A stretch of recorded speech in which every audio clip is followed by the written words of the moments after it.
Weekend Huddle here on this Saturday morning on 102.5 The Game. Good morning, fellow listeners. Connor Newt, Nick Frazier, Christian Skelton here with you, broadcasting from the Busy Bee Plumbing, Heating, and Air Conditioning Game Nashville Studios, home of the $99 yearly Beehive membership, where the buzz is always about great service. And boy, is spring in the air today. I always start off with the weather for some reason. I guess I could be a meteorologist or something at this point for the station. But today, high of like 72. Sun's out, not a cloud in the sky. Just a great day of sports. It's going to be a good day. Yeah, I think we are finally seeing the spring weather kind of turn over. We're going to get to the 70s today, and then probably tomorrow, 74, 75. It's going to be great. It's what everybody wants, We're man. getting to daylight savings being over, thank God. The most pointless. Yeah, I can't use the adjective I was going to use because I don't want to offend anyone, but the most pointless thing in American history is about to be over. How are we doing today, Nick Frazier? Fantastic, man. Another day, another beautiful opportunity to capitalize on what we call, life. So pumped because today is the first week of NRL that's taking place in Vegas. So everybody knows how much I'm a big rugby fan for that. Nashville SC, they play tonight. They're undefeated on the season so far, and they take on a tough FC Dallas team who are going to be a tough test. They won 3-2 over Toronto this past weekend. Coming into tonight, a former guy in Shaq Moore that played for Nashville. So this is, again, a tough test for Nashville. There have been a few questionable, roster opportunities. Maybe like guy Sam Surge, who I was reading online, possible illness. But again, this team is starting to develop young depth, and we'll get into more of that later on in the show.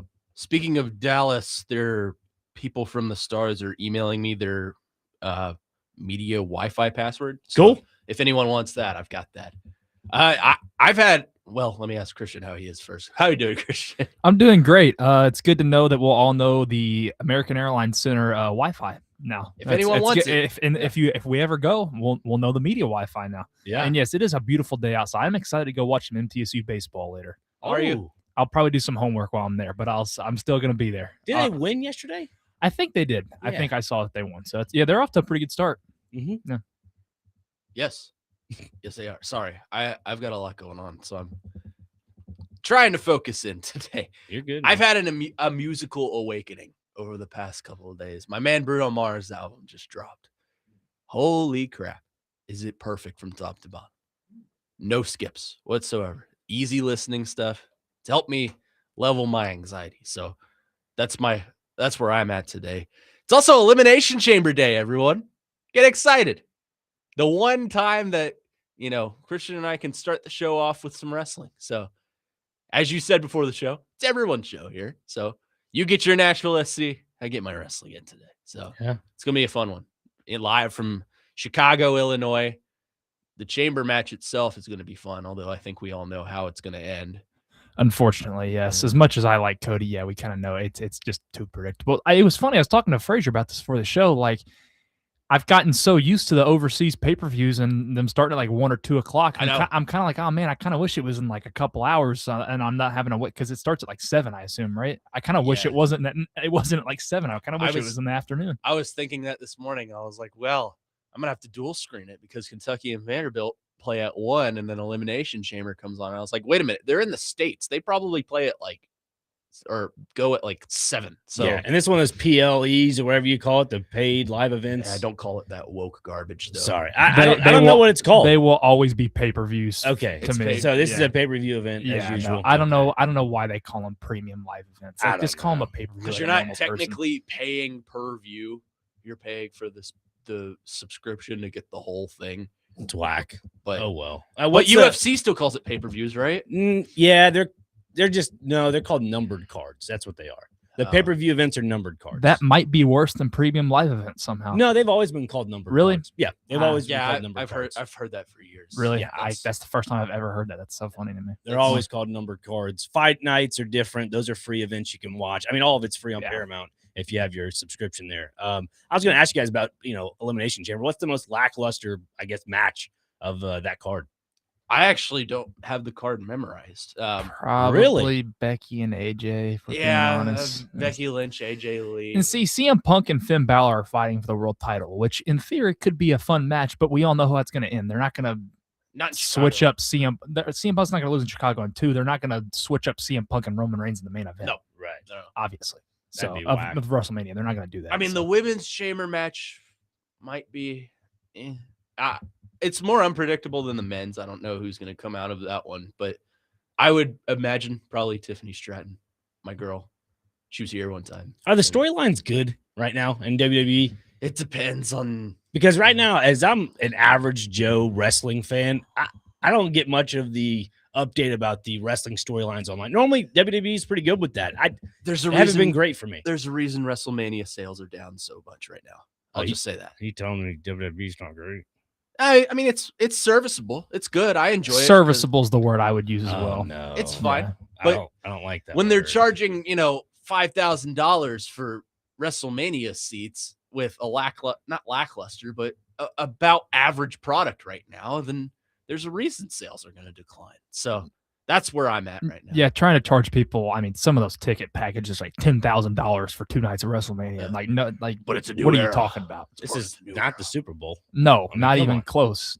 As much as I love WrestleMania, it's not even close to the Super Bowl. I mean, what are we talking about? And it's also on like in the middle of the day now.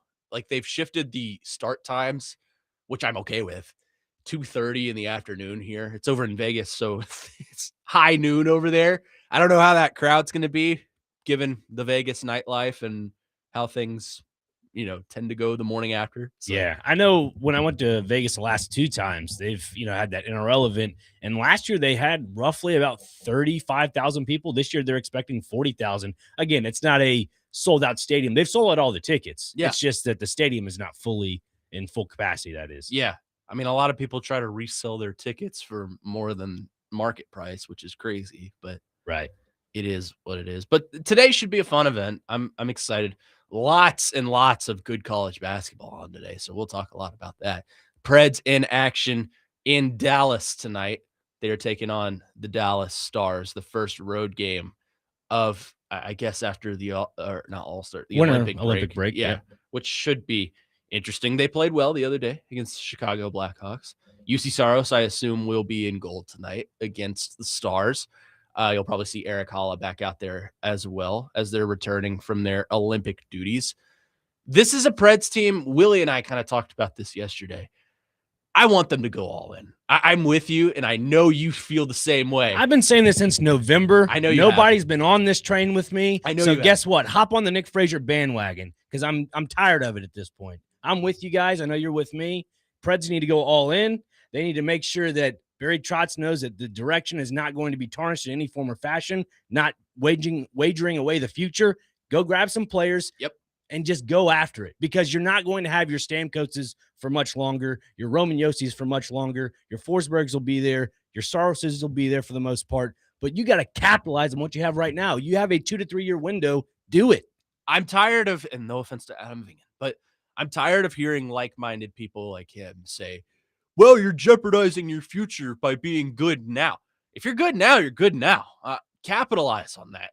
I'm not saying this team has everything it needs to go win a Stanley Cup, but here's the fun thing about the Stanley Cup playoffs. It takes 4 games. You win 4 games, you're on to the next round. And I would probably say, other than March Madness, the NHL playoffs is probably the most unpredictable sporting event of the year, just because it only takes one. And if a team comes in riding high, we've seen this time and time again, especially recently. The Florida Panthers won it as an 8 seed. Or they went to the Cup final as the 8 seed. They didn't win. But all it takes is 4 games. And I think if the Predators go all in, bring in some players, it's pretty obvious that Stamkos and O'Reilly are not going anywhere at this point. I don't understand the narrative that's being put out there that they would like to be traded. Steven Stamkos yesterday quite literally said, no, I'm not waiving my no trade clause. I'd like to stay here and play meaningful games. So, yeah, I mean, Alex Doherty, great job on his part with reporting because national media, especially for hockey, they always want to blow things out of proportion. Frank Seravalli saying the Preds had a bad locker room. Frank Seravalli always does. Barry Trotz turned that one down immediately. Now you have, the whole national media saying, oh, Stamkos maybe going somewhere else. This was Pierre LeBrun yesterday saying Stamkos would like to be traded to 3 teams, and it was Tampa Bay, Dallas, or Minnesota. All Cup contenders, by the way. And then Stamkos comes out and says, I have not had one single conversation with Barry Trotz about this, nor would I like to. I'd like to stay here in Nashville and win meaningful hockey games. I don't know how close, Steven Stamkos is with his agent or his agency company, but to me, that just sounds like it's a driven story from the agency. So, and again, hopefully that's a good speaking terms conversation with his agency, but to me, that just sounds like, somebody else is fueling that conversation. National media strikes again. I mean, Trying to bully the small markets. It's the same thing with the Titans. Like, I feel like it's a small market and they don't have boots on the ground here. So any narrative they can try and push out about the Titans or lack thereof, don't talk about the Titans. They can't. So it's not a personal vendetta or anything, but it is something that happens. Yeah, and I mean, look at the Preds right now. Only 2 points out of a wild card spot. Before last night, Mammoth I thought might be a team to slip up, but they ended up winning. So again, you still expand that gap from the top seed of the wild card to the second seed. Again, being 2 points out from behind Seattle. I don't think Seattle's a consistent team that can, go the distance and make a wild card run. I would agree. As for the Preds, if they go grab one or two guys at the trade deadline, which is all I'm asking for as a fan, go do it. You can make a deep run at this. I really do think so. And I've told you this multiple times, and you too, Christian. If the Preds get in the playoffs, it's an open game. Mhm. Anybody can win that bad boy. It's an open field. Yeah. I mean, that's how it works. It's going to be a tough test for them tonight. Dallas is probably a cup contender, but here's what you got working in your favor. 2 of their best players are out with injury. Mikko Rantanen, injured in the Olympics. Tyler Seguin out for the season. So what you got to do, capitalize on that. Mm-hmm. Score the first goal. Score the first couple goals. Score the first 7 goals. I think you'd be pretty okay with that. 615-737-1025 is the phone number if you have any thoughts on that. Our phone and text line's driven by WilsonCountyHyundai.com. We got a loaded show for you today. The Foo Fighters are here. They're going to perform for us later on in the show. I'm just kidding. Fraser Files will be at 9:45. I'm sure we're going to talk some Brisbane Broncos there. Hell yeah, we are. Weekend poll, we'll get to that at the top of the hour. I'll put that out here momentarily. Let's go what we just talked about. Should the Preds go all in? Yes or no? I'll put that out here in just a moment. And of course, we'll play Where Are They Now to wrap things up. But coming up next, there was a narrative put out yesterday, speaking of national media putting out small market narratives, that the Tennessee Titans love, see what I did there? Love a certain running back out of Notre Dame. In fact, they stated that they think he is the best player in this entire draft. So I ask you, would the Titans be better off drafting Jeremiah Love? We'll get to that on the other side. Connor Newton, Nick Frazier, Christian Skelton here with you on 102.5 The Game.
Today, Vanderbilt men's basketball takes on my Wildcats of Kentucky with a 1 p.m. tip-off, and the pregame show starts at 12:30 p.m. on 102.5 The Game. Coverage is presented by Gary Force Acura. Connor Newt, Nick Frazier, Christian Skelton here with you on the Weekend Huddle with a little bit of Luke Combs bringing us back. And speaking of the Music City's football team is out at Indianapolis in the Combine, looking at some potential draft prospects for them to scoop up at number 4 or later. I doubt they'll trade down, but we'll see.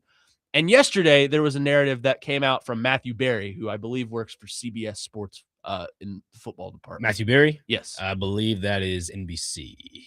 Close. Matt Berry? Yeah, NBC. They all blend together. But regardless, Matt Berry of NBC put out there yesterday that the Titans believe Jeremiah Love, running back out of Notre Dame, is the best player in this draft. Now, to me, that doesn't mean they're all in on drafting him.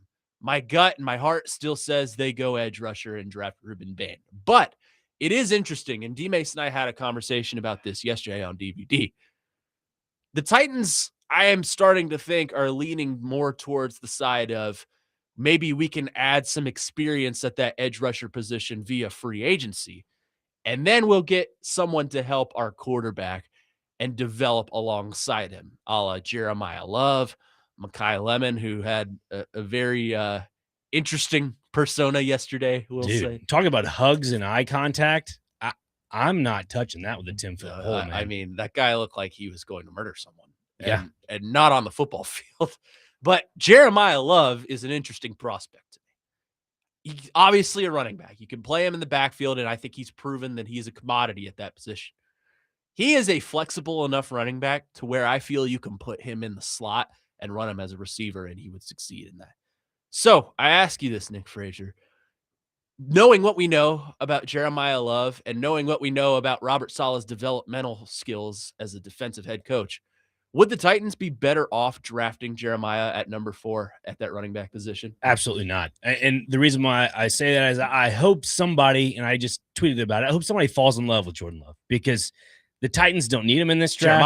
Jeremiah Love. Sorry, I said Jordan Love. We're all going to do it like 100 times. My goodness. I'll have to edit that tweet here. I've been doing either Jordan Love or Jeremiah Smith. One of the two. Yeah. Again, the reason why I'm saying all this is because Titans don't need a running back. Simple as that. And if they go after a running back, let it be in the 3rd round, because first-round talent, yes, he's probably the best in the draft, but I think the Titans' poker hand was dealt a little too early, and people saw their cards. They saw what they have. Yeah. And the fact of the matter is they're drafting 4th. You look at this draft list right now, we know Mendoza's potentially going at 1st overall. The Jets, more than likely, again, this is what I gathered the other day. You can grab these interviews anywhere. But the fact of the matter is the New York Jets were carrying Ruben Bain's press conference the other day. That tells me something, because they just gave away Jeremiah Johnson to the Tennessee Titans. They're missing an edge rusher. More than likely, they'll go after a guy like Ruben Bain or Orville Reese or David Bailey. That might be a potential option. Arizona, they don't have anything right now. They don't know where to start. And if you're on the defensive side of the ball, we all know that cliche. Defenses win championships. Mm-hmm. So if you're Arizona, you're going to go grab a defensive guy. They did that with Isaiah Simmons a few years back. How'd that turn out for them? Not great, but yet they still went defense, because they know defensive players are more impactful than offensive players. Because if you grab a defensive player, it gives you more cracks at the bat to score, gives you more opportunities on offense to score. You get a 3 and out, you go back on offense. Whereas for the Titans right now, they're kind of stuck between a rock and a hard place, because at the point of the 4th overall pick, say Bain's off the board, say Reese is off the board, then you're going to grab a guy in David Bailey. And again, had a pretty good season in the Big 12. I love David Bailey. He had a pretty good season. But again, if you're going to be, I'm trying not to discredit the Big 12's competition, but if you're comparing it to the SEC or the ACC, or basically the SEC and the Big 10, that's where the talent's at. And if you're going to compare it to that, again, that's just comparing apples to oranges in some aspects. But I just think there's a drop-off of talent when you go to the Big 12. I think both sides of the ball make sense for the Titans. You're right, and the Titans don't necessarily need a running back. I think that's a position of need. I don't think that's a position of need to draft at number 4. I like Jeremiah Love. I think he would be transformative of this offense if he were to come in here. But I just feel that the need of a star edge rusher on the other side of the ball, whether that be Bain, Bailey, I'm not too huge on Arvell Reese anymore in terms of fits for this defense just because of the Saleh thing, but we'll see on that. I feel that my heart and my gut say they need to go edge rusher because of what I saw in that Super Bowl. What I saw in that Super Bowl was an elite defensive front getting to the quarterback and forcing turnovers. Defense, like you said, wins championships. So Right. I believe that they're going to go edge rusher. Part of me is thinking maybe they're using this as leverage to try and get someone to think, well, if the Titans take Jeremiah Love, that might be a problem. So we'll go ahead and take him at two or three. Therefore, Reuben Bay and David Bailey falls to them at 4. They don't have to do anything. But the other part of me is like, what if they are really reliant on the idea of bringing in an offensive skill player to help develop Cam Ward? Because look at this. If Steve McNair didn't have Eddie George, would he have been nearly as good a quarterback as he was here? Probably not. Probably No. not. Yeah, probably not. Look at some of the quarterbacks around the league today. You could make the argument about Michael Penix and whether or not he's the guy in Atlanta, but do you think he would be given as much of a fair opportunity if he didn't have Bijan Robinson on his side? Do you think Jared Goff would be thriving in Detroit if he didn't have Jahmyr Gibbs? Do you think Jalen Hurts? I do. On that one, yeah. That might be fair because he's got receivers. David Montgomery. Let's not forget that. Yeah, that's who. Do you think Jalen Hurts would have as much free-flowing of an offense if he didn't have Saquon Barkley? I understand the offense runs through him, but Saquon Barkley was, offensive player of the year a couple years ago. So True. I say this to say a good quarterback is pretty heavy reliant on the fact that they have a good run game. If the Titans were to bring in Jeremiah Love, I feel with this offensive line that you have, that's solid enough, given you need a center now. But I feel that if this offensive line was sturdy enough and Jeremiah Love did his job, I think that would be a great pick. I'm just saying I feel that the Titans are more in desperate need of a solid edge rusher. I understand Jeremiah Johnson was just traded here, former first-round pick. I don't believe that he is going to be a 15 sack per year guy. I think he's going to be the guy on the other side, and then you draft this star edge rusher. So your front 4 would probably be, Jeremiah Johnson. Let's say they go after John Franklin Myers at defensive tackle. I don't think they bring back Sebastian Joseph Day, and you need someone to replace that Tavondre Sweat production. Jeffrey Simmons, and then for the sake of the argument, Reuben Bain. Is that not a front 4 you would feel really good about in a 4-3 set? Yeah, absolutely. Why not? Great. That's what I think they should do. But I feel that part of me feels that they're using this as leverage to try and get that said set. They're trying to get the Jets to take Jeremiah Love, which would that'd be just the most Jets pick ever. There's no reason to. They have Breece Hall on the franchise tag? Didn't they tag him already? Are they tagging him? Did they really? I Their didn't see that. transition tag or something? Because that was one of the reasons I was going to say to not take Love is because of the amount of running backs that are a bit like the running back market's very good this year. Yeah, it is. Again, I don't know if In my that's opinion. fully. Let's see here. Breece Hall may not leave Jets in free agency after all. That was from a day ago from Yahoo Sports, and it talks more about just how the Jets have the opportunity to list him as a franchise tag candidate. I swear I saw it somewhere on Twitter that he was getting tagged. And even then, I'm comfortable bringing back Tony Pollard for one more year. Again, you posed the question of if they were to draft a guy in Jeremiah Love, and then you talked about the offensive line. Now you do need a center. That to me, how can a guy like Jeremiah Love basically play at his full potential when you have no push on the offensive line? That's my biggest question. Like, why draft a guy in Jeremiah Love if you're going to have no offensive push when it comes to the run game? Whereas now that you're looking for a center, if you can, I guess, somehow solidify that spot, Tony Pollard's good enough to do what you're looking for this season. Because Jeremiah Love, yes, he's going to be great. I'll compare it to the Kansas City Chiefs. You draft a 7th-round running back in Isaiah Pacheco. First season was pretty darn good because you had a pretty darn good offensive line. That you got that push, you got that 7-8 yards you need every single time. This past season, what happened?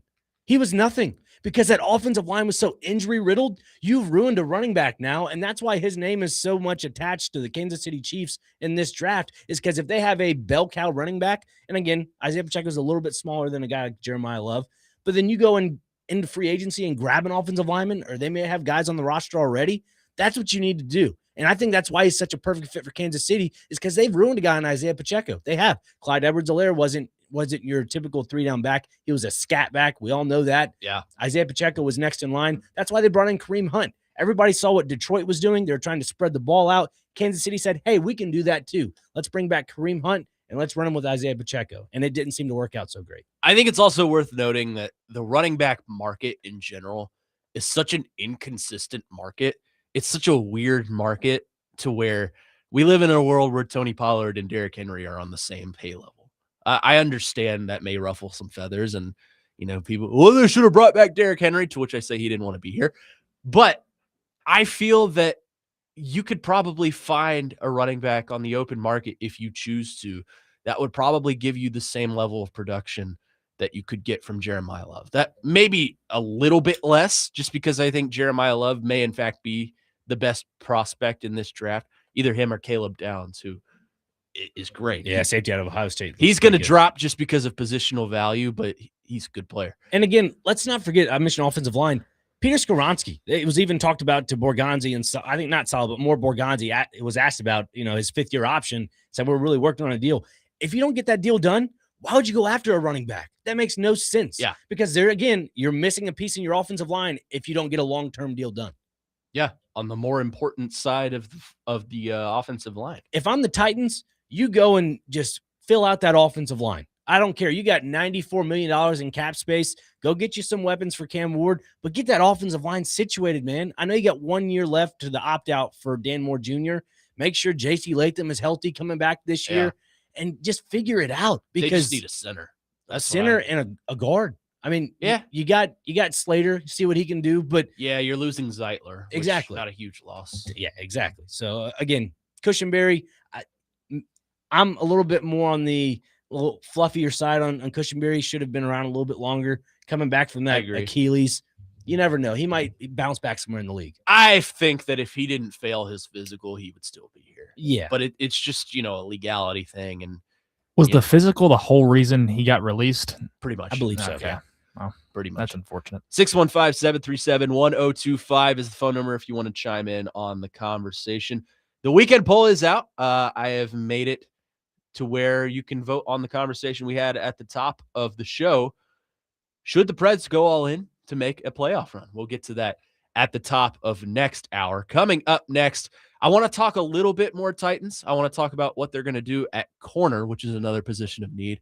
But Nashville SC in action today. They're playing Dallas FC over at Geodis. Is that correct? In Dallas. In Dallas. It's the first road game of the season for them. Okay. MLS. Two Nashville teams in Dallas today. How about I was about that? to say that. Yeah. Lone Star versus the TriStar. The Lones. I hope they find that Lone Star. He's probably a little bit lonely, maybe a little cold. We'll get to that on the other side. Connor Newton, Nick Frazier, Christian Skelton here with you on the Weekend Huddle on 102.5 The Game.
Tonight, Vanderbilt baseball takes on Arizona at 6 p.m. Catch all the action on 94.9 The Fan and the Game Nashville app. Coverage is presented by Gary Forrest Acura here on the program. Connor Newt, Nick Frazier, Christian Skelton here with you. Just reminding you, Billie Jean was in fact not Michael Jackson's lover. I believe that has been government confirmed by the FBI. They were not affiliated. So the kid is not his son. Quick Titans thought before we get into Nashville SC. I'm just curious what they're going to do at corner. I know Colton Hood is out there in the draft. Jermod McCoy, who I think is not doing himself any favors by not participating in the combine. That's all I have to say about him. But I feel like it needs to be a combination of both free agency and the draft for the Titans to fill out that corner room. Yeah, I would probably target the free agent market for at least two of your corners if you can. Another Vol, Alontae Taylor out there. I don't know if he'll be hitting the market. From what it sounds like and what I'm reading online, the Saints like him. Yeah. It's going to be tough to pull a guy like that away. I mean, obviously last segment I mentioned, Titans need to kind of go all in on that offensive line to protect Cam Ward for the future and kind of see what you got in that offense. But that secondary, I feel like you got to value the cornerbacks like you do the wide receiver market. Not try to overpay, but yet find the right price. And a guy that I like in a bunch of little mock drafts / free agency things that I'm doing to be Tariq Woolen coming off Super Bowl. Yeah. I mean, that's a guy that's a guy that I would be surprised if he hits the market too. I'd like to see that. I mean, I'm sure Seattle's trying to run it back for sure, but if the price tag's not there, go to a team that might give you that.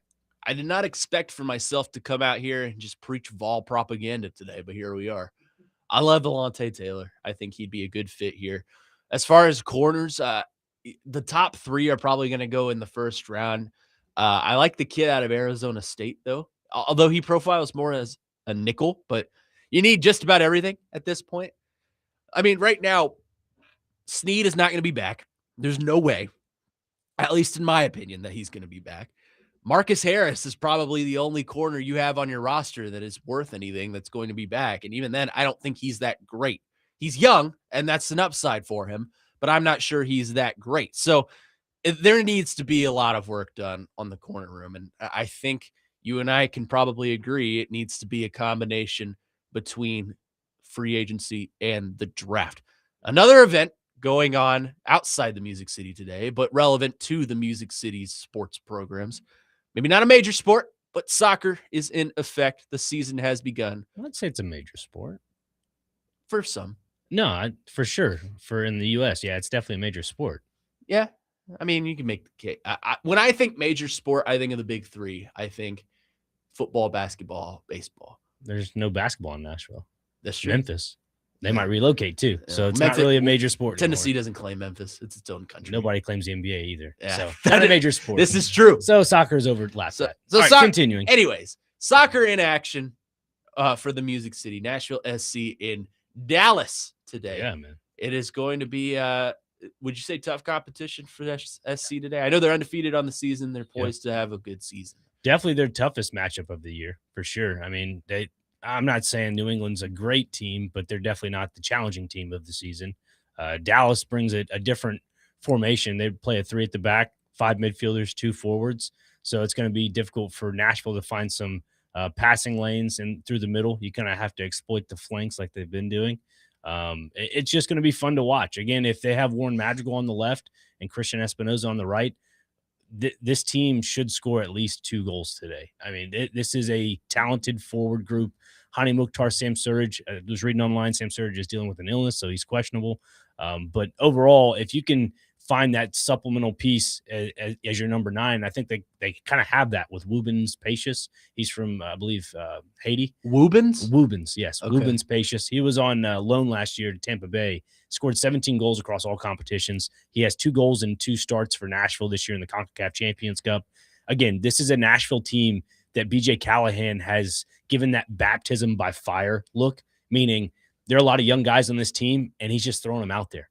And throwing them out there is fantastic because you have a guy, Warren Madrigal, who started for Nashville in the first CONCACAF Champions Cup game on the right side, didn't really find any momentum. They subbed out Ahmed Qasim, then put Madrigal on the left, Espinoza on the right. Madrigal took the defender head on and said, hey, this is my position going forward. they start the MLS season, first match of the year, guess what he does? Has a goal and 2 assists. So that goes to show you this kid that's like 19 years old. He has experience from the Spanish La Liga division, the second division with Valencia, and went back to Saprissa in Costa Rica. Again, BJ Callahan's doing something that a lot of coaches in here are not doing, and that's winning in Nashville. So remind me, this is an MLS regulated game, right? This isn't the CONCACAF or whatever it's called? A lot of the tournament games played in the middle of the week. Okay. Yeah. Just remember that. Okay. Can I also ask a stupid question? I love them. That I've always wondered because I've never actually understood it. So when somebody is on loan to another team, explain it to me like I'm 5 years old. So yeah, me too. If we're soccer novices here. If Connor were to go to my house and work on some plumbing, basically, say he works for me, right? Say he works for me, he goes to my house. I think I do the opposite of plumbing. But yeah. He goes and works on my plumbing pipes, whatever it may be. I then don't have to pay him. It's like a subcontractor. Somebody else pays him. Or I'd pay half of his salary.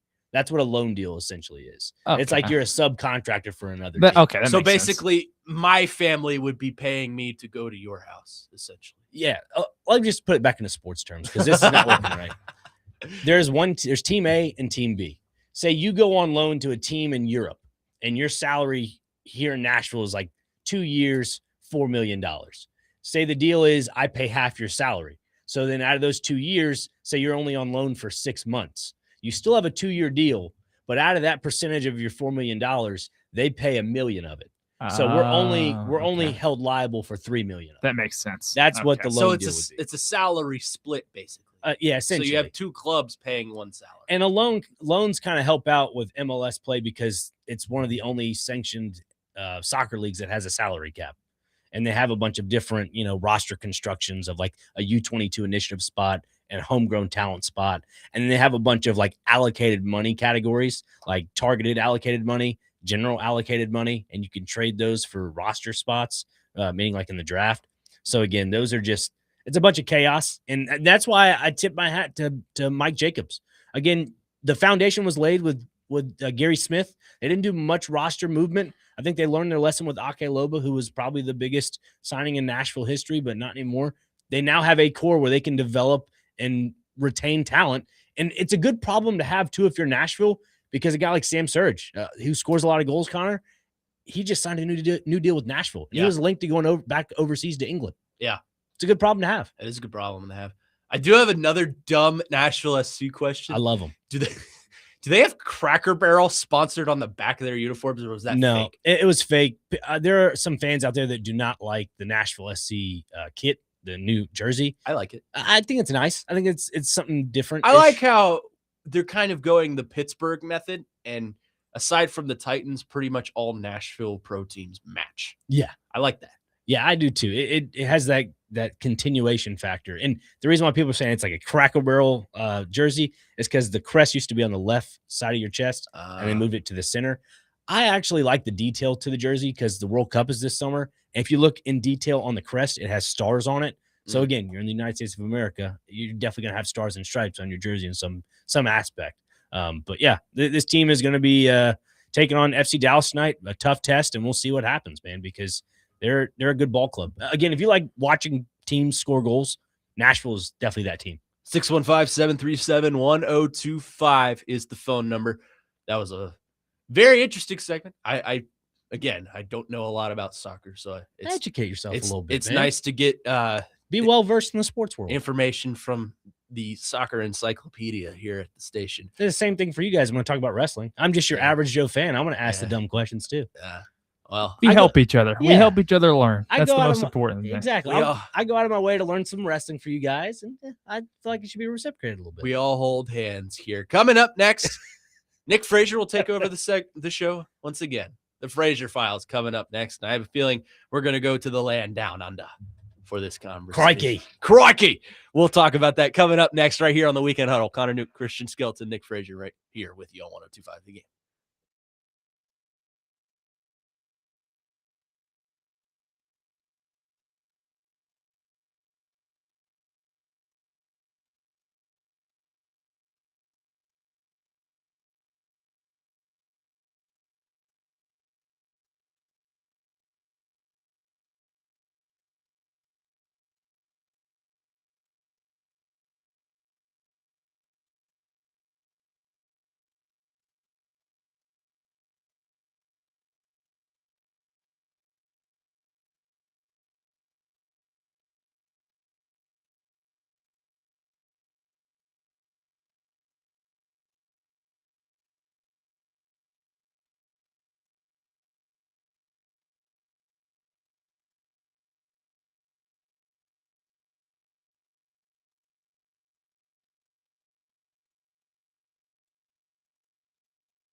Catch Derek Mason with 102.5 The Game live at Music City Indian, located at 1003 8th Avenue in Nashville. Today from noon to 2 p.m., Nash and the Preds Energy Team will be there, plus enter to win Preds tickets and your chance to win a custom Predators Indian motorcycle signed by the whole team from Law Tigers and Music City Indian.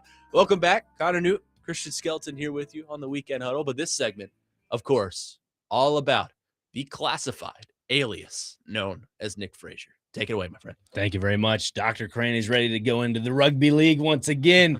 Boys and girls, children of all ages, we're not in Las Vegas, Nevada, but I'll make you feel like you're there because Sin City is wrapped around with a bunch of rugby league fans. You have liquor?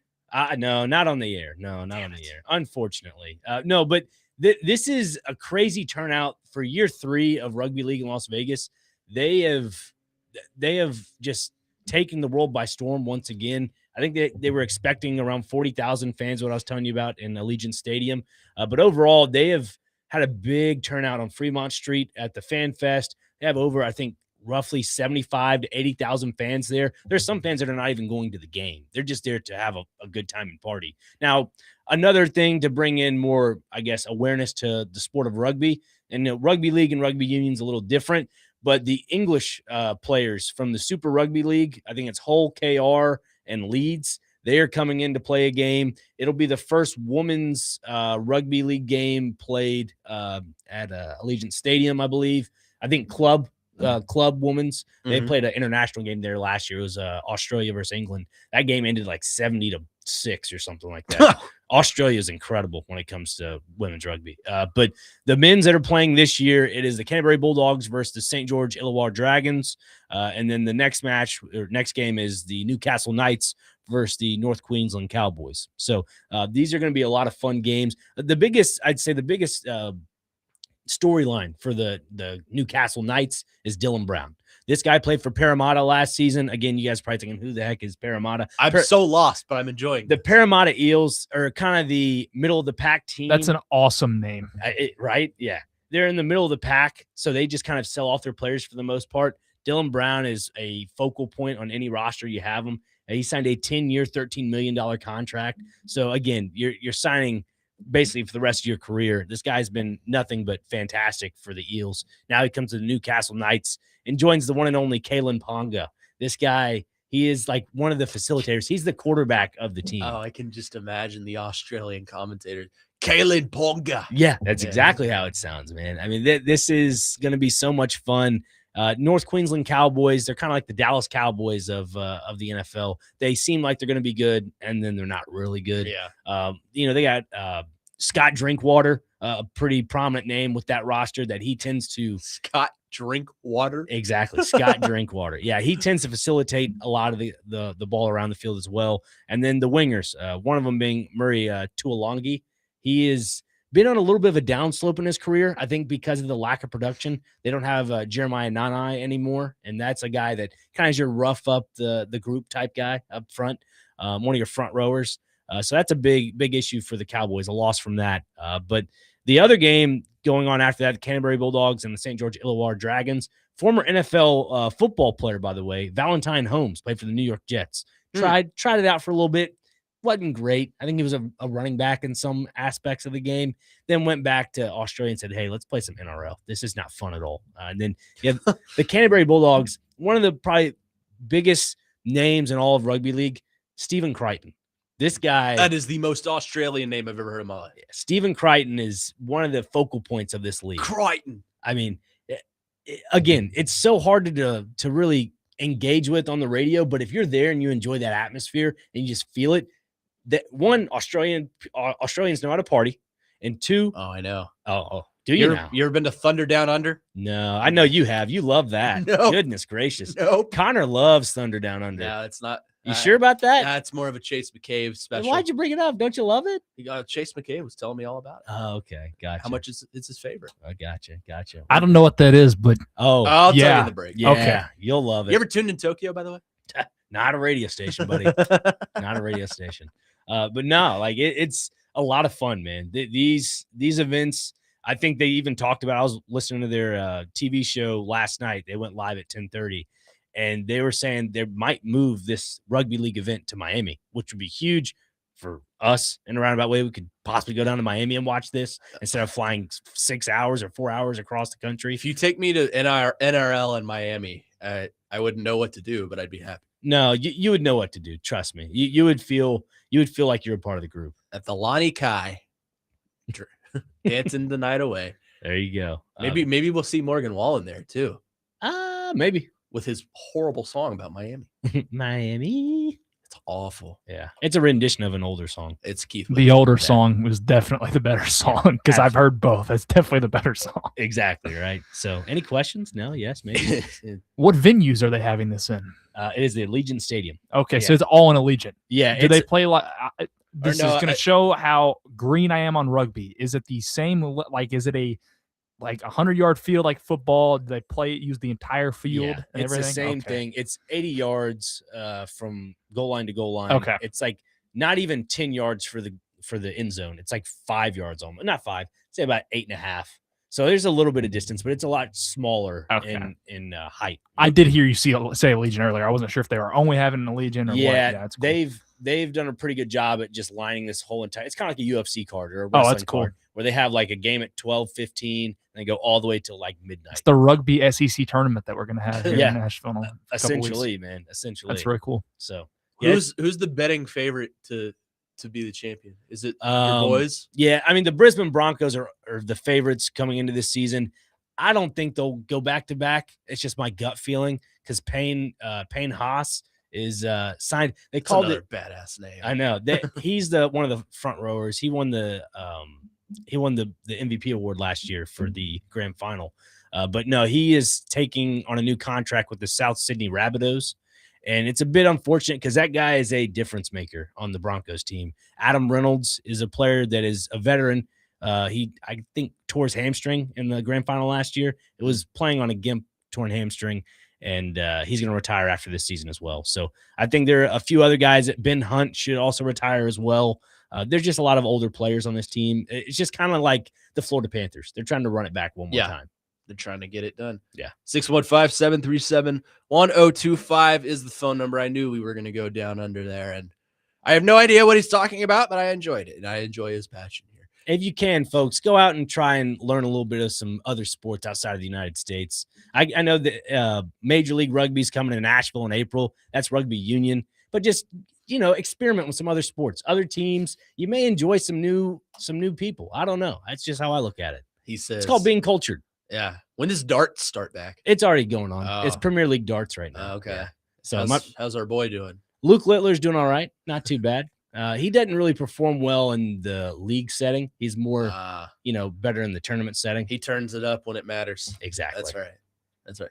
He's like 19, right? Yeah, 19 years old and has failed his driver's test 6 times. He's like SpongeBob. 615-737-1025 is the phone number. Coming up next, hour number 2, we'll get into the weekend poll. And this is by far the most split poll we have ever had. And I mean right down the middle. You still got about 5 minutes to go vote. Who should the Predators go all in to make a playoff run? We'll get to that on the other side. Connor Newton, Nick Frazier, Christian Skelton here with you on 102.5 The Game.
Hour number 2 of the Weekend Huddle here on 102.5 The Game. Connor Newton, Nick Frazier, Christian Skelton here with you. We're broadcasting from the Busy Bee Plumbing, Heating, and Air Conditioning Game Nashville Studios, home of the $99 yearly Beehive membership, where the buzz is always about great service. And as we start off the hour, the second hour of our program every week, we give you our poll question of the day. Today's was a wild experiment, and I didn't expect it to be this split. I expected some conversation, but I didn't expect it to be this split. Our question today, which is now concluded, brought to you in high definition HD by myself and Nick Frazier. Should the Preds go all in to make a playoff win? Through close to 20 votes, and I understand I didn't provide a lot of time. I gave you about an hour. 50% of people say yes, and 50% of people say no. So I welcome you to chime in on our phone line, 615-737-1025, our phone and text lines, sponsored and driven by WilsonCountyHyundai.com. Your thoughts on this? We are perfectly split right down the middle. I think, Frazier, you and I have kind of sided on the side of yes, I believe they should go all in. I want to see winning hockey here in Nashville, and if you think you have something in a bottle, why not capitalize it? I can understand the discourse from no.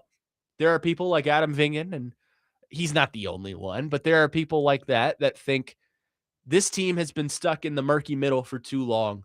They should sell everything off, be bad, and then they can be even better from now. I don't agree with that take.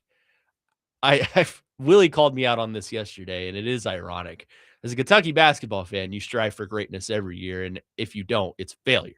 But I've always been one of these people that has been, I want this team to do as best as it possibly can. I don't care about draft picks unless it gets super extreme, like the Titans were the other year, where they had the opportunity to get the number 1 pick. I was like, okay, I can get behind this. But for the most part, I've always been one of those people that says, I want this team to win as much as possible because that's my team.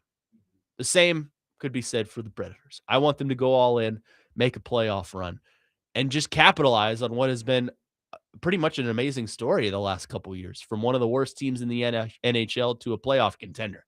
I believe they should go all in. 100%. And I think the big question is, you go all in, but what position? And I think we both can agree on probably a center. Somebody at center, maybe grab another winger, or maybe a defenseman. I don't know where you can go with that, but for sure, the number 1 category you got to check off the list would be center. And some names out there that I'm just trying to really gravitate towards, and one of them, he's 27 years old. Again, you're probably going to have to give up a lot for him. Elias Giroux. Well, but I was saying Elias Pettersson with Vancouver. I mean, again, that's a guy I think has 33 points on the season. I have to double check that. Hang on, let's see here. 35 points, excuse me. Again, first round pick back in 17. You're going to be giving up a haul for that. Again, you try not to wager away the future, but I kind of look at the NHL draft similar to the MLS draft. Draft picks to me don't matter. They don't. Yeah, I agree. I mean, they do, but they don't. Yes, and to the Preds' point, at this time, I don't think they do. They have a young enough core in Milwaukee and all the other founding, leagues around them where they can develop talent. They're already doing it right now. They already have a core they're building right now. I think if you go after it, go ahead and wager the future of this upcoming draft and next year's draft. Because guess what? More than likely, those teams that are going to be reloading are the teams you're trading with a little bit. Yeah, I would agree. 615-737-1025 again is the phone number. Devin and Dixon on our text line says, hell yes, they should go all in on this team. This team is only 1 or 2 veteran players away from being a threat the way they have been playing since Thanksgiving. He also says, y'all don't forget to talk a little Team USA hockey today after our men and women doled out a freedom-stamped ass whooping and made the whole country of Canada cry maple syrup tears for the past week. Pancakes never taste any better. I mean, was there a more patriotic show on the station than this program right here? I don't think so. No. We were the front runners. Yes, we were. We've been hammering out patriotism the last 3 weeks. So, of course, we're going to congratulations to our country. I have never been more proud to be an American. One of the only times in my life I've ever cried over a sporting event. I cried during that anthem. I really did. Yeah. When everyone was singing, and then even my dad cried. I've never seen my dad cry, and he cried. So there's that. But sounds like we got someone on our side here. I think they're a couple players away from being a playoff threat. I wouldn't say cup contender, just because I think Colorado and Minnesota and Dallas, and on the other side, you got Tampa Bay, that I think are more logistically speaking competitive contenders. But the Western Conference is such a competitive conference. It's wide open. So I think if you can squeeze in as a playoff contender, the rest is wide open. You could do whatever it is that you need to do. I think Tampa is kind of the front runner over in the Eastern Conference, at least in my opinion, to make it there, with Florida being out of the playoff picture right now. The East is pretty wide open, but the West, there are like 3 or 4 elite teams, and then everyone else is good. That's what makes it fun and wide open. So I think the Preds should capitalize. Yeah, and going back to the Elias Pettersson conversation, Vancouver's got 43 points on the season. You got nothing going for you. You actually, as a team, need draft capital. The Preds have that. Just give it to them. Again, I don't understand why. And again, I don't want to call out the Preds fan base, but they've been very microwave society-like, where they want win-now mentality. Yep. They want that win-now result. Well, you can get that at the trade deadline. People don't want them to wager away the future. They're not. Give away 1 or 2 prospects if you want, along with maybe 2 draft picks, 3 draft picks.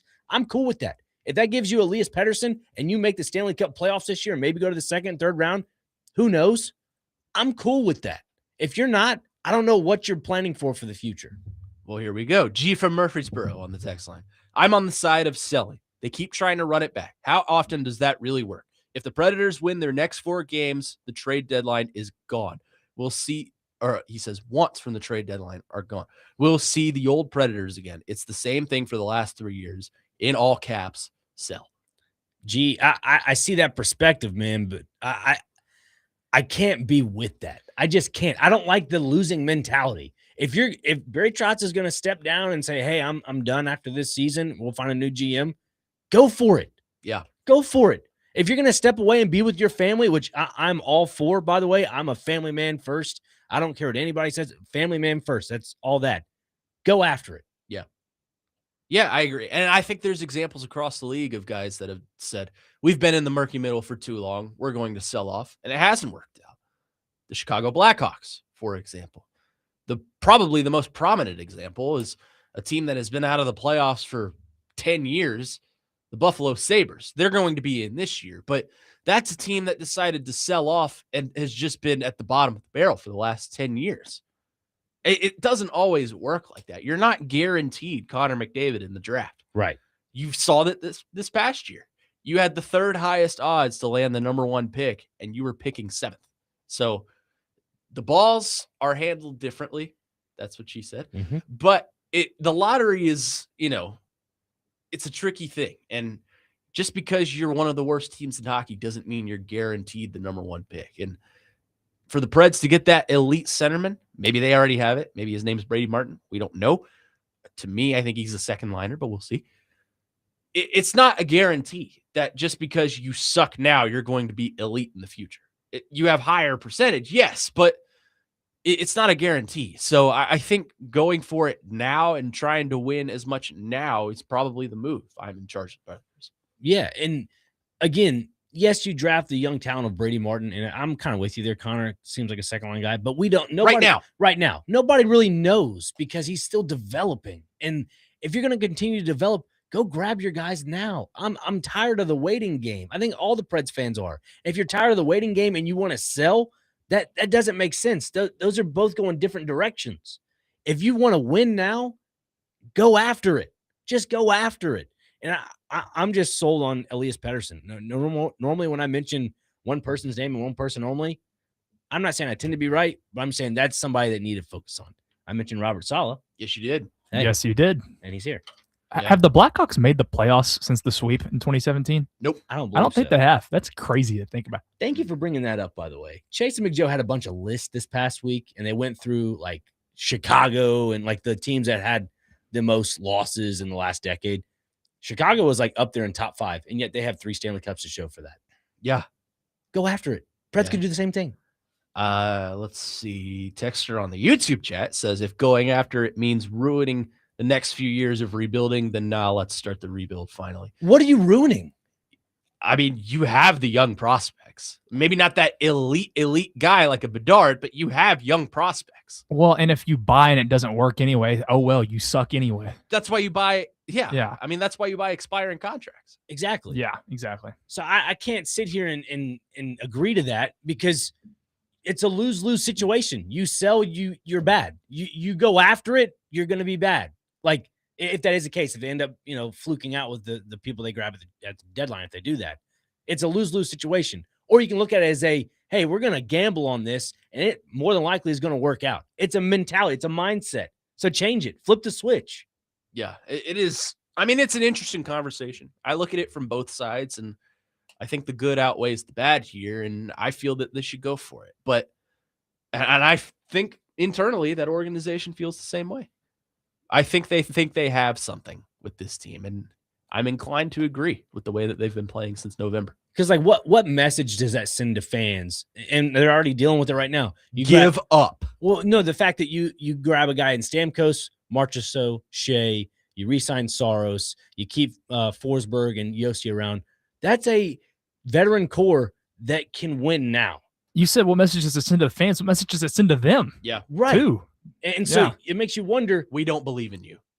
Right. That's exactly what it is. I was just going to say, it just makes me think, go grab other guys that can help them. Go grab guys to help him now. Help them now. Don't wait for the young guys and try to mesh them. We knew that with Brunette, he was trying to mesh the young guys with the vet guys. And you made a good point about that when we were talking about in the preseason, just how he does with the lines. You got to go grab guys that are vets that can help out now, and or guys that are in their prime, that are producing at a high level. 615-737-1025. Seems like we're pretty split here. 50% of people say yes, the Preds should add. 50% say no. We're going to move on here. Massive, massive day for the second week in a row of college basketball. We'll talk about that coming up next, right here on the Weekend Huddle. Connor Newton, Nick Frazier, Christian Skelton. You're with the 1025 The Game.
One of my favorite songs of all time. Just makes me think of pure happiness. I mean, this song perfectly describes the weather outside today. The nice kind of day to put your top down and just cruise down the highway. She said. That's what she said. As Michael Scott said. Ah, Was pretty that good? That was Yeah, good. thank There you you. go. Yeah, that was pretty good. Yeah. Weekend Huddle here on 1025 The Game. Connor Newton, Nick Frazier, Christian Skeleton here with you. And March is coming, ladies and gentlemen. Actually, March starts, let's see, tomorrow, the month of March. And the tournament is about 2.5 weeks away. So let's talk about the massive, massive slate of college basketball we got going on today as things start winding down in the regular season, specifically in the SEC. It's a big game for a team down the street. Vanderbilt heading to the greatest college arena in all of college basketball, beloved Rupp Arena, to take on the Kentucky Wildcats. And of course, last time that these two teams met in Memorial Gymnasium, Vanderbilt kind of dog walked them. It was never close. Kentucky looked out of sync. Since then, Kentucky has been better, not great, but better. They've put together a win streak, and then they dropped 3 in a row, and now they're back in their winning ways after beating South Carolina. Vanderbilt has, I don't want to say declined since then, but they're playing not at a top-seeded level like they were early in the season. Tyler Tanner, their point guard, has not been playing at a National Player of the Year level like he was early in the year. So do we think that the revenge factor for Kentucky will come into play and they play Vanderbilt a lot tougher this time around? Yeah, I think the scoreline is going to be tight. I look at it more from the roster perspective of Duke Miles coming back from injury against Tennessee and then having that game with Georgia to kind of feel it out. Like you made a good point about Tyler Tanner and Tyler Nickel both not being in their prime form of putting up either one guy puts up 30 points, the other guy puts up 20 points. That was without Duke Miles. Yeah. Now that Duke Miles is back, they're facilitating the ball a little bit more. They're evening out the amount of minutes. I think it's more they're just trying to keep that roster healthy for the long haul when it comes to March Madness. D-Mace made a great point yesterday in that since he's come back from injury, Duke Miles has been coming off the bench, and I like that, and he likes that. I like that you have a guy that's a proven scorer and a proven guy that can take the ball down the court coming off the bench, because that means you have production coming off your second line. I like that idea. As for Kentucky, they have been a team that has been so up and down, and they've got a lot riding on today. They're trying to make the tournament. I think they're safely in, but they're playing for a lot at this point. They're playing for seeding in the SEC tournament, and quite honestly, I think their coach is coaching for maybe not his job, but job security, if that makes sense. Obviously, just fined by the SEC the other day for some choice words towards Auburn, which he in fact was correct, but that's besides the point. I think it's a big game for Mark Pope. Can he prove that he can coach things and get this team back to where it should be? This is a $22 million roster we're talking about. You have the preseason SEC player of the year on your squad in Otega Owe. So it's a matter of, can you feed off the home crowd? It's a blue-white game today, so half the arena will be in blue, half the arena will be in white. There's rumors they're going to bust out the throwbacks again today. Ooh. Just to get some excitement going. The second to last home game in Rupp Arena. It's Vanderbilt's ranked. You're favored going into this one, which wasn't the case yesterday. Vanderbilt was favored going into Rupp Arena, which how many times in the history of the world can you say that? Not much. So this is a big one for both teams. Both teams playing for SEC seeding. Both teams playing for pride. Both teams playing for momentum as we head toward the tournament. I feel like this is going to be a close one today. I would probably pick Vanderbilt to win just because I don't know what Kentucky team is going to show up today. But I think it's going to be high scoring. I think it's going to be tight. I think it's going to be physical. And I think you're going to see a lot of good guard play today. Adding on to the physicality, looking at Devin McLaughlin, who just is a rebound machine for Vanderbilt. And you look on the other side of it with Kentucky and a guy Malachi Moreno, who, again, 7-foot giant freshman. How do you mentioned physicality. How do you see that playing out in the low post? It's going to be interesting. It's going to be a battle on the boards because neither team, I think, has prolific bigs. Right. They're relatively small teams. And Kentucky did have a prolific big who has taken the Darren Peterson route of just deciding not to play and preserving his NBA draft stock. Cough, cough, coward. Anyways, this is going to be a team where it's hinging on the play, or a game where it's hinging on the guard play of both teams.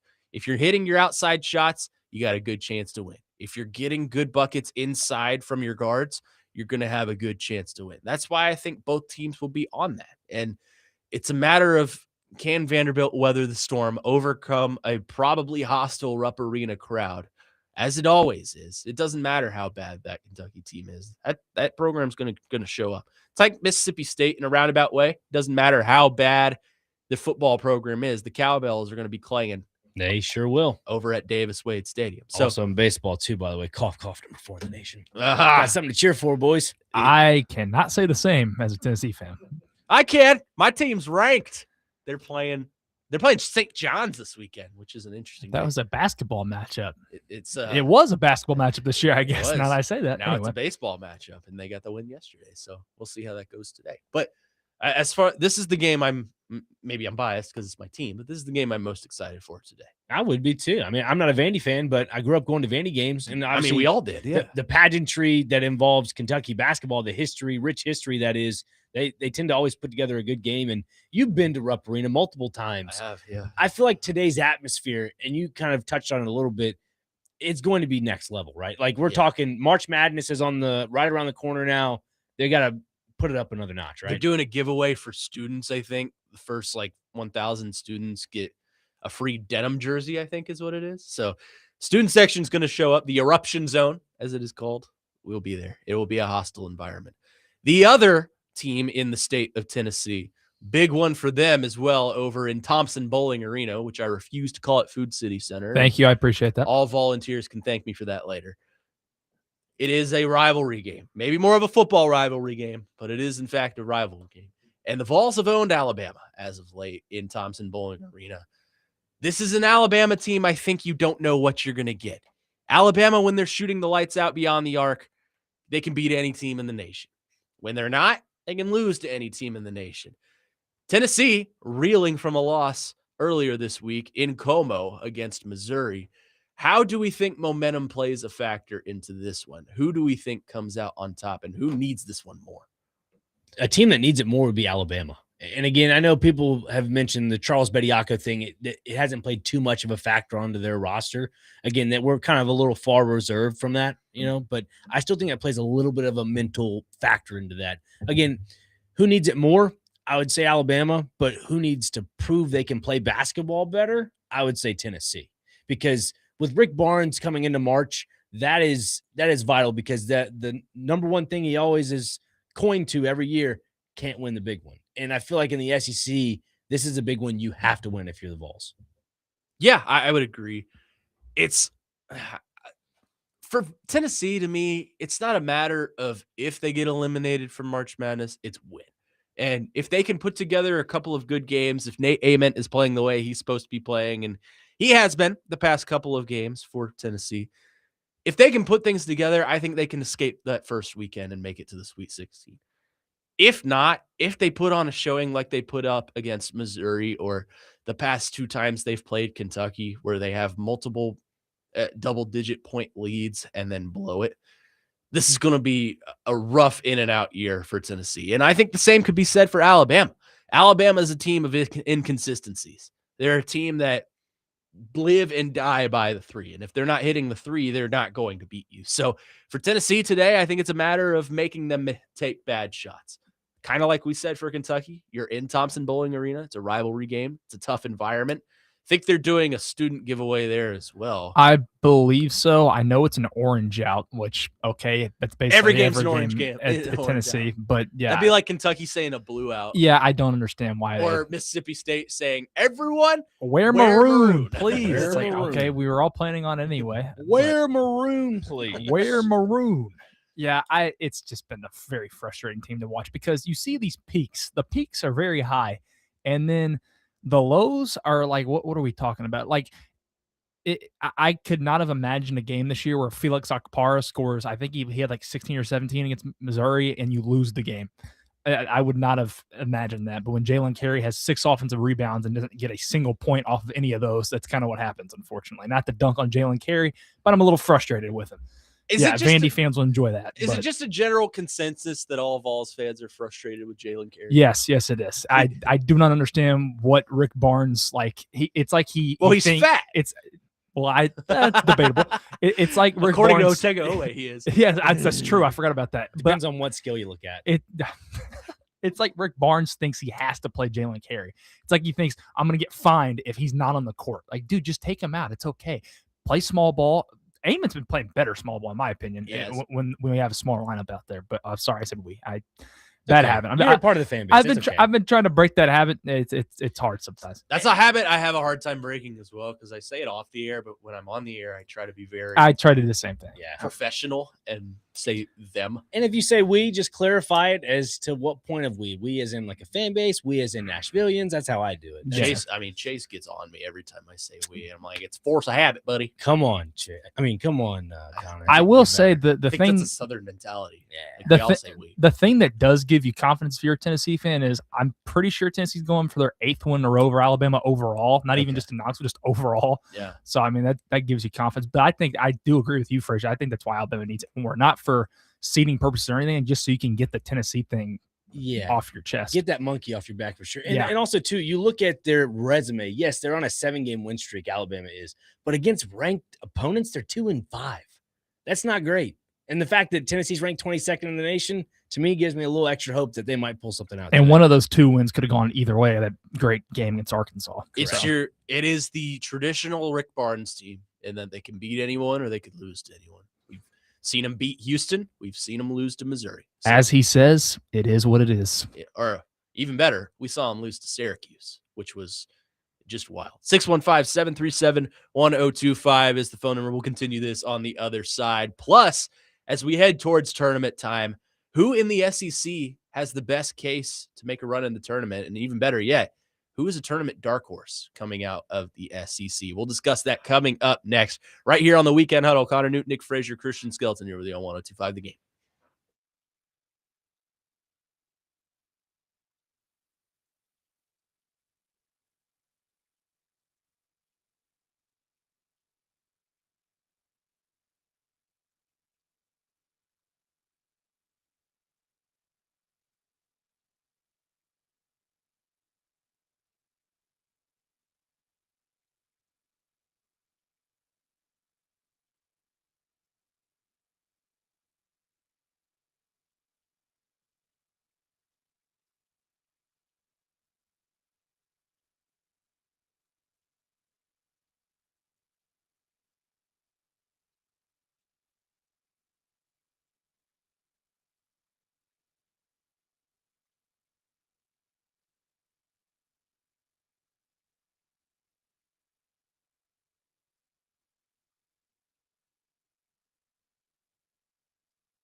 I missed White Girl Friday yesterday with Jake, so this is a good bring us back in. I'm proud of you. Great job. Welcome back. Thank you. Welcome back in. Weekend Huddle here on 102.5 The Game. Connor Newton, Nick Frazier, Christian Skelton here with you, talking a little bit of college hoops. And within the SEC, I don't want to say it's been a down year for them. They've had some good moments, but it hasn't been nearly the level of success that they experienced last year. And I don't think it ever will be, just because last year was an all-time year for the SEC. You know, getting 14 teams into the tournament is something to be proud of. But I bring this up to say, I don't know if there's a team in the SEC that can win a national championship. Maybe Florida. Florida has the opportunity to clinch the SEC regular season today with a win over Arkansas at home. They would have assuming Alabama loses, they would have a 3-game lead with 2 to play. So that would lock things up there. Florida, I think, has the best case to make a run in the tournament, but I think there are other teams around the SEC that I think could make some noise. What say you, Nick Frazier? Do you think it's Florida or bust, or is it anyone else in the SEC you think could make some noise? Cover your ears, Connor. Uh-oh. Arkansas. Yeah. I know that sounds gross for you to hear, but I like the way they play basketball. This is the old Calipari standard. I'm telling you. Is he reeling me in? Is that what you're telling me? He's a car salesman. Am I the bass that is hooked on the fish line here? He's reeling me in. I'm telling you, this is what happens. They play good basketball. They got a good regular season. Things look promising. They'll win a game in the SEC tournament, then they'll lose, then they'll get to the March Madness. They may make it to the Sweet 16, and then they're out. I mean, watching Darius Acuff play basketball is just fun.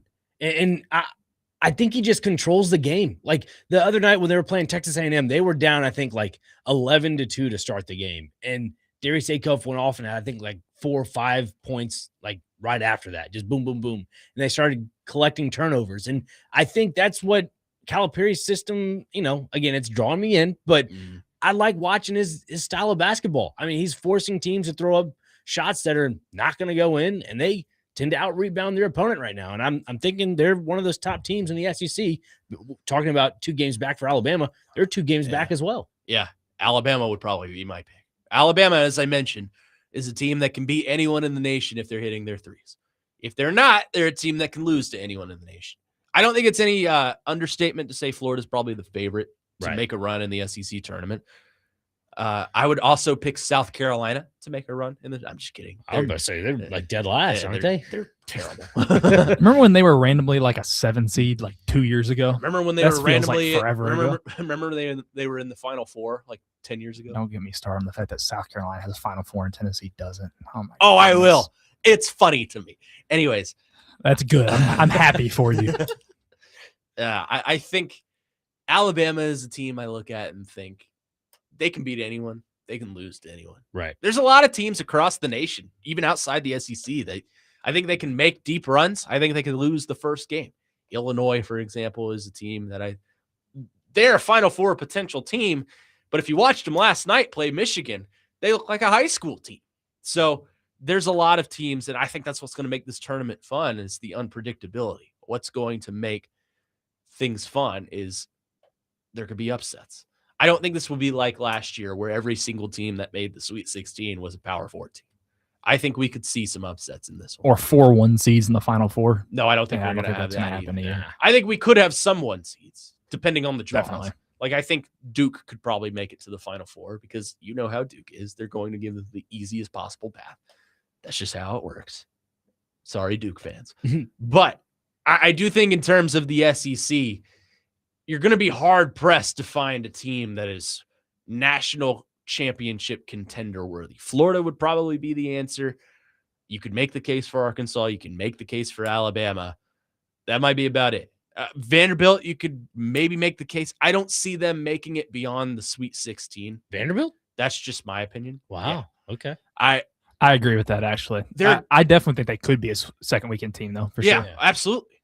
They're a good team, but they don't have the elite playmaking and the elite depth that a Florida has, or even beyond the SEC, Michigan, Duke, Houston, teams like that. They're a good team. And I trust Mark Byington to coach his best in March, but I I can't see them getting beyond the Sweet 16. That's just my opinion. Tennessee, I can't see them getting past the first weekend. No offense. No, that's fair. I mean, that's a streak Tennessee's going for. They're going for their 4th straight year of getting the second weekend, which seems crazy considering regular season Rick and everything. But yeah, they're going for their 4th straight year in the second weekend. I would be ecstatic with that. I would treat getting the second weekend with this team like a Final Four most years. I would be hyped. Ah, yay, moral victories. Yeah, it would be a moral victory. I'm not ashamed to say that, to be honest. It would definitely be a moral victory. 615-737-1025 is the phone number. Texter on our text line says, I would put money on Duke in Florida, but that's just my thoughts. Only consistent team in the SEC is Florida, really. Yeah, that's kind of what I've been saying is Florida's playing their best basketball right now.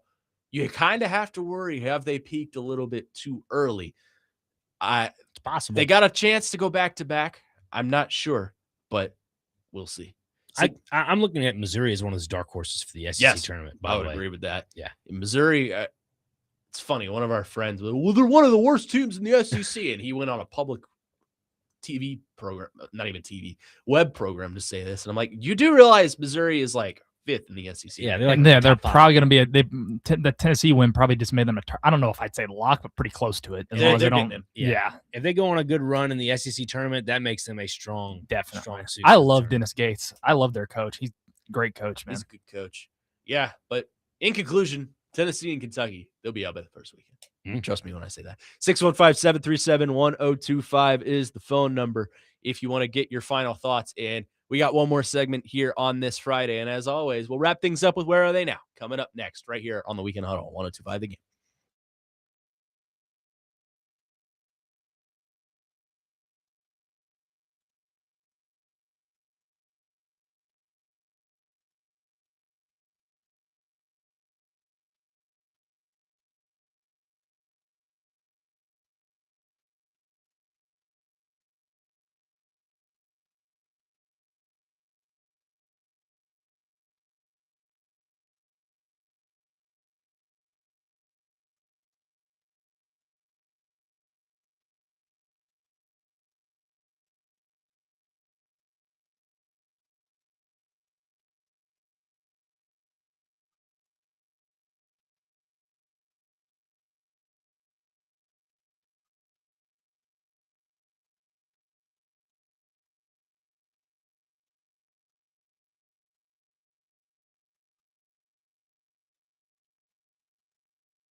The sweet harmonious sounds of the Gap Band, Mr. Charlie Wilson, bringing us back with what we call the Washed Anthem.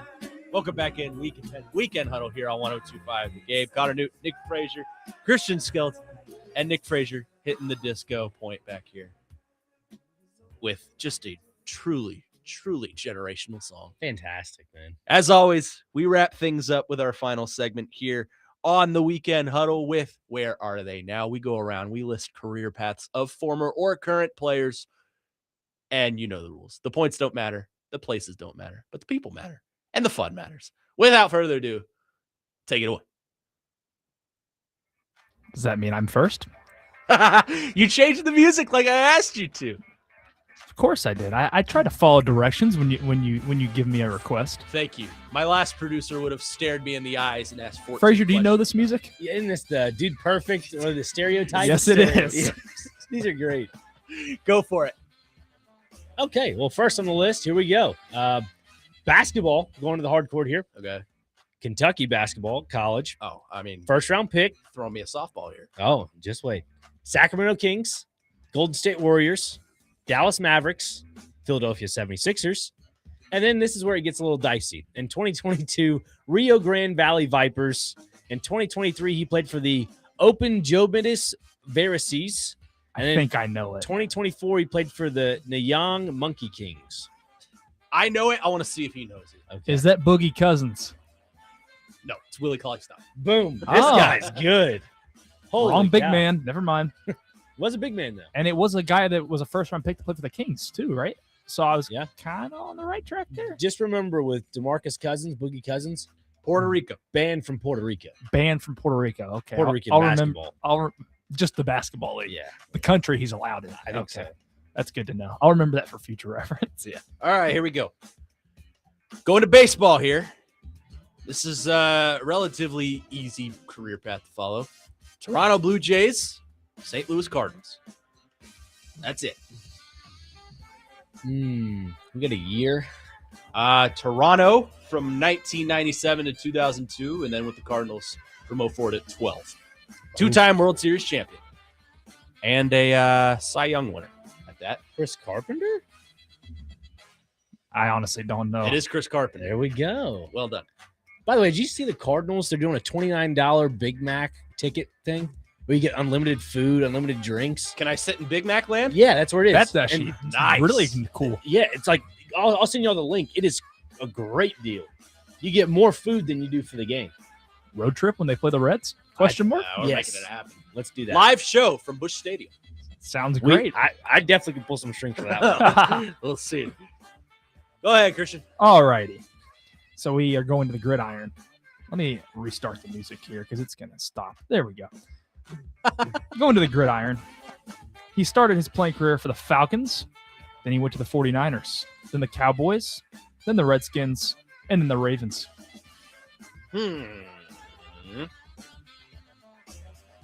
Falcons. I know who this is. He was a first rounder in 1989. I know exactly who this is.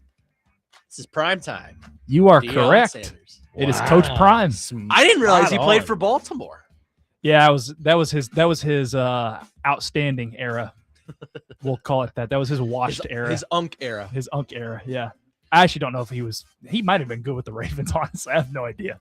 But Okay, next on the list. Sorry, I got a little sidetracked there. That was pretty funny. Another basketball player. You ready for this? Oh, yeah. Kentucky basketball player. Look at this. He's just throwing me softballs. I don't know. Here we go. First round pick.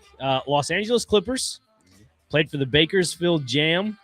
Let's see. Phoenix Suns, Milwaukee Bucks, New Orleans Pelicans. Back to the Clippers. And then finished up, well, I think it's still there, with the Shanghai Sharks. I know. I want to see if he knows Really? it. Yeah. can you give me the teams one more time? I sure can. Clippers, Bakersfield Jam, Phoenix Suns, Milwaukee Bucks, New Orleans Pelicans, Los Angeles Clippers, and the Shanghai Sharks. And what year was he drafted? 2010. First round. Was drafted by the Oklahoma City Thunder. If that helps. It really doesn't. I'm going to be completely honest. I want to at least have a guess. I feel like I say Kid Gilchrist for every single Kentucky player that I don't know, or just KCP. I just say one of the hyphenated names every time. KCP was not a Kentucky player, by the way. Oh, yeah. See, I always think he was, and even though he was, I think I get the two of them mixed up. I think that's the problem. Yeah. I don't know. I don't have a guess, to be honest. Michael Kidd Gilchrist was in high school when this guy was drafted. Okay. So it's not him. It It is the second best point guard on the John Wall team, Mr. Eric Bledsoe. Bingo. I would Bingo. not have bongo. gotten that in a million years. So I don't feel quite as bad about that as I would have. That's all right. Connor Newt's spot on today. Yeah, he's just not spot on who he's going to go with next. So that's not a. I can go ahead if you need me to. No. I got this. Oh, okay. I got this. Hold on. We're going to go to the ice here, Oh, ladies the and ice. gentlemen. Haven't gone to the ice today. We are going to go to the ice. Dallas Stars, Pittsburgh Penguins, Nashville Predators, Vegas Golden Knights, Calgary Flames, Edmonton Oilers, and finished up with St. Louis Blues. I can't think of his name. Let's see. Finish up with the Blues. Mm-hmm. Chris Pronger. I mean, I heard Penguins and then Preds. So Oh, Nick Bonino. You said Preds. I don't know then. I take it back. This player's kind of a big deal. Kind of a big deal. Finished up with the Blues. Oh, Chris Mason. Is it Chris Mason? No, it's big deal James Neal. Oh, Oh, man. That's right. C-Mason never played for any of those I had teams. no idea he played for the Penguins, to be honest. I just remember C-Mason. I should have known whenever you said Preds the Knights, though. Yeah, he was part of the expansion draft. Yeah, he was there. That's who the Preds got. A young Connor Newt was very upset. that Oh, I James was. Neal Yeah, he was arguably one of the Preds' best players that playoff run. Yeah. And then he I mean, just that- gets immediately ripped away. Wasn't that the top line was Forsberg, Arvidsson, and then James Neal? Yeah. That was fantastic. Yep. All right. Who's next? We are going to the hardwood. Philadelphia 76ers, Phoenix Suns, Houston Rockets.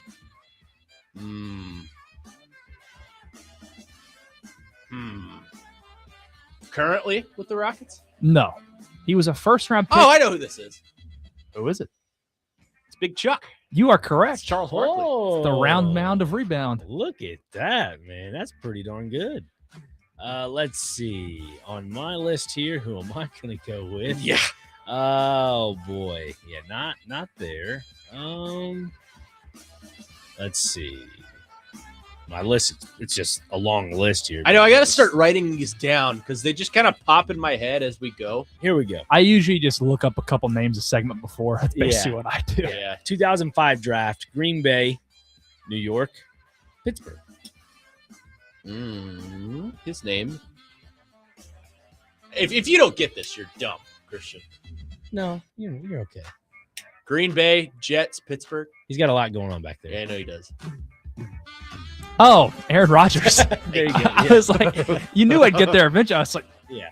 why can't I think of anybody? You were just stuck in that stop sign. You just had to go past yeah, it. Yeah. that's exactly It's all what good. happened. I Yeah, got you. thank you. Yeah, Thank you're you. welcome. Yeah. Speaking of the gridiron, let's go. Green Bay Packers, Oakland Raiders. He belongs in an edit with that Jason Aldean song playing. Is it a man that's well, he didn't steal it. Is it a man that won a Heisman Trophy over Peyton Manning? Nope. Okay, never mind. Jordy Nelson. God, That's bless a you. better Packer. God bless Raider you, Nick combo. Frazier, my favorite player in the 5th grade, Jordy Nelson. Yes, this is something me and Connor bonded over before. We both owned a Jordy Nelson jersey around that time in our life. Well, you both have a Jordy Nelson jersey? We do. I did like 10 years ago. I think it's still in the closet. It doesn't fit anymore, definitely, but I think it's still in there. First team All Big 12, 2007. Where do you go to school? He went to Kansas State. Kansas State. Home Coach- of home of Connor Coach- Newt in home of our Coach Newt. online dynasty. Yes. All right, it's my turn, right? Yes, sir. Yeah, what's my out time, by the way? 56, we'll say. Okay. So that is so inside baseball. Yeah. we'll make this the last one, I suppose. So this is the hard one. This is going to take a while. Knicks, Bulls, Celtics, Cavs, Bucks, back to the Celtics, Spurs. Oh my god. He was drafted. He was not drafted. He was undrafted in 2017. 2017. Last team he played for was the Bucks. Spurs. Spurs. He currently Spurs. plays for the Spurs.